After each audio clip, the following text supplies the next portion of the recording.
আসসালামু আলাইকুম ওরহমতুল্লাহ। স্বরচিত কবিতা অচিনপুরের রাজপুত্র। লিখছি তোমায়। হেন মন প্রাণ প্রদীপ, এই প্রদীপে সলতে হয়ে থাকতে চাই। যখন পুড়তে পুড়তে শেষ হয়ে যাব, আর তুমি পাকিয়ে নিও নরম শিমুল তুলা দেখে। শীতের রাতে পড়বি যখন মনে, শিমুল তুলার নতুন লেপ কাঁথা আর কম্বল বালিশ হয়ে থাকবো তোমার নয়ন কক্ষে।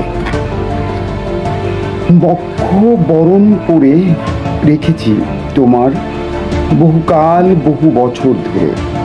ঝড় তুফান তাণ্ডব মিলায় বাড়ির উঠানে বটবৃক্ষ যেমন যায় দেয়, তেমনি মেঘের মতো ছায়া হয়ে মায়ার বাঁধনে রাখবো তোমায়। মিলন মেলা মালা গেঁথে রেখেছ যেমন, কবে আমি আসব বরণ করে নিতে তোমায়। এবার আমি বলি, আমি রোজ রাতে মধ্য প্রহরে একাকিত্ব তোমায় দেখি। তুমি আমার মণিকুঠায় জ্বলন্ত প্রদীপ।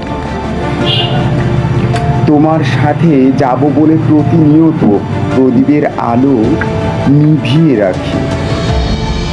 এই বুঝি এলে তুমি নতুন পালকি নিয়ে, পঙ্খিরাজের ঘোড়া চড়ে দিগন্ত জোড়া ফুল সমাহার, শুধু তুমি আর আমি, অচিনপুরের রাজপুত্র।